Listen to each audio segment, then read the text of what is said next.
Yes? Yeah, he mentioned a few places. Yeah. Few places. Now, does he know which one is the better lab? Where? And does he know? You're not Jay. Jay's not your God, so I don't think you should be answering. He brought Jay in. So I'm going to refute Jay by speaking to you.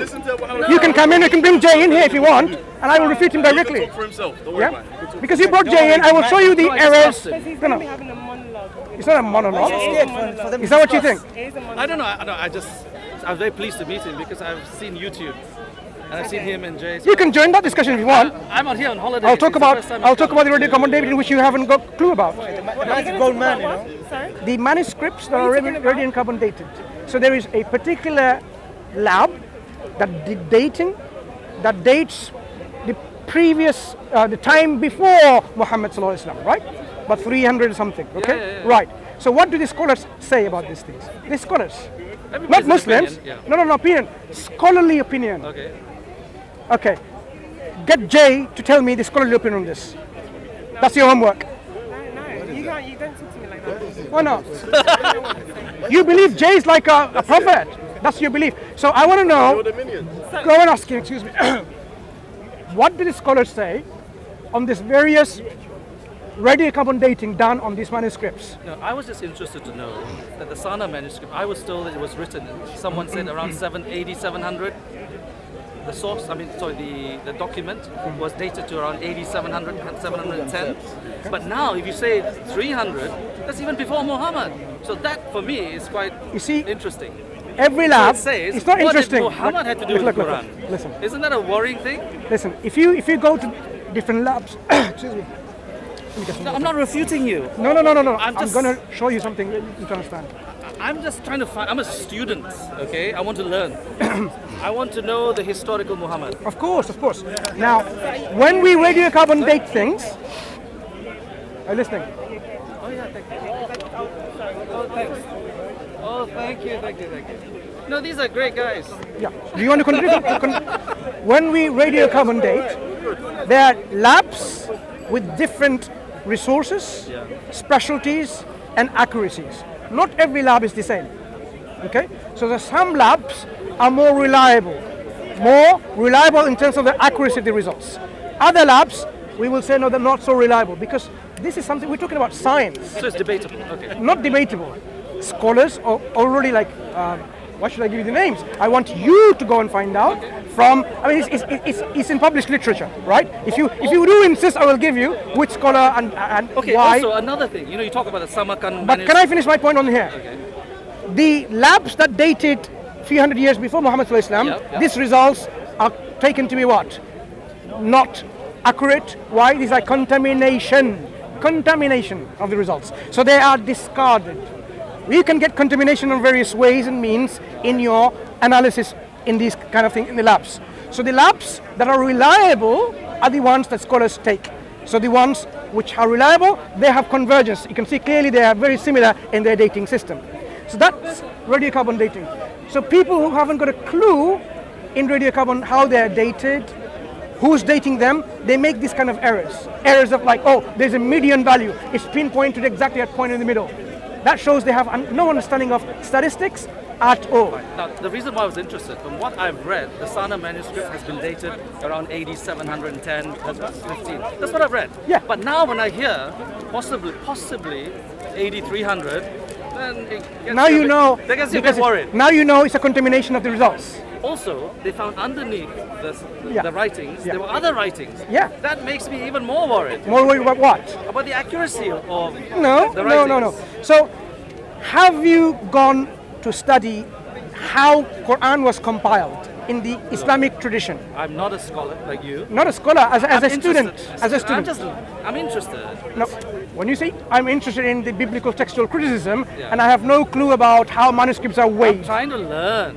You So said what no I'm clue. Yeah. so no. If I was going to talk about biblical textual criticism and I have no idea or no clue about how manuscripts are weighed, what's the weight of the Alexandrian text against the Byzantine text, and I start talking to you about this, obviously I will be misleading everyone else like I'm misleading myself. When it comes to But if Quranic compilation, you have to study first the Islamic narrative. What does Islam say on this issue, right?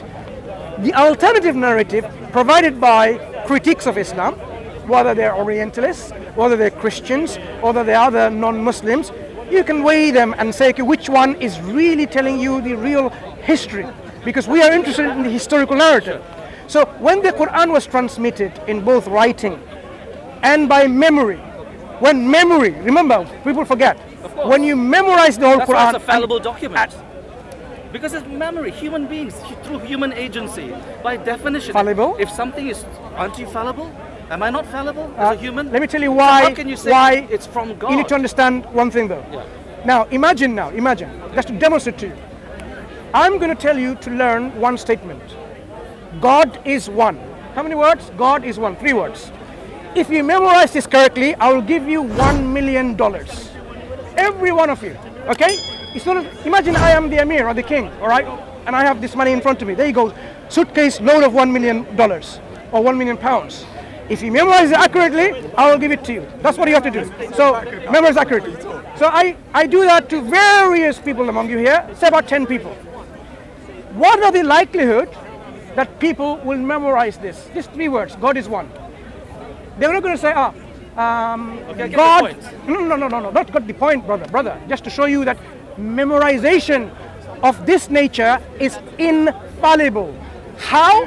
Because when the process is analyzed, it's not like Chinese whispers anymore. Because he will memorize the word accurately to the dots. God is one. And you will ask, is there a full stop at the end, right? Because he wants to get his $1 million.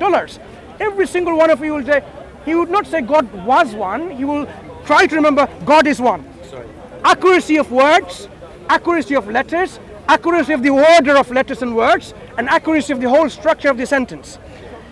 When the Quran was revealed and dictated by the Prophet to the people, they considered the Quran worthy, more worthy than $1 million. More worthy than $1 million. They put the utmost meticulous effort to memorize every single word and letter so that the Quran can be preserved. How do you know? So were you there? it's happening today, live. It's live happening. It's going to happen there in a week's time, as you will demonstrate. You go to any mosque, anywhere in the world, you will hear the Quran being recited from memory, from beginning to end, all from memory. If there is a single error, this is important, you will see how many people are correcting it. No single error will go unnoticed. This is happening Why today. are there so many errors in the Quran? Excuse the me. various Qurans. We'll come back to this point. Whether There's the Samarkand manuscript. Excuse me. There's the Topkapi manuscript. Give me a moment to There's the finish Sana this. manuscript. We will talk about that. So many I errors. love to talk about this. Even Muslim scholars who analyze it, you know You know what? the Turkish scholars, those 2 Turkish scholars. Can I? Do you want to talk about this? You know, I have to go. But Yeah. But we can talk about this briefly. I know. You know what they And said? It was so embarrassing. The Samarkand manuscript had so many errors. You know, that how can a document which is the Quran I'll tell you. Give me a from second. various centers have different meanings, different writings? No. You're Different spellings. You're whitewashing everything. I'll tell That's you. what they say, not me. No. You have misunderstood what they said. Okay. I'll tell you what I know. You don't have to go. Friend is Yeah, but calling me. very quickly then. Sure, very sure, quickly. sure. Thanks for So your time. when we talk about the Quranic memorization, it's Yes. happening today. It happened yesterday, last year, the year before, all the way back to the Prophet. It's a living tradition which, unfortunately for yourself as a Christian, if you So call why yourself you say I'm a Christian, I didn't call myself. You Everybody's calling me a Christian. you're a Christian. Sorry. Unfortunately for other traditions, it doesn't exist. So we are very happy and privileged to have this tradition of memorization of the Quran, which preserves it. Now, coming back to your question about different manuscripts, right? Different manuscripts, mainly. Islamic scholars saying it. It's Look, embarrassing. I have facsimiles of many of them, so I know what the differences are. Have you examined them? I have. Brother, one So- thing I tell you, Excuse me, after sir. this Thank you. Nice to meet you. opportunity, you can do anything. You want to choose your religion, you want to do anything you want.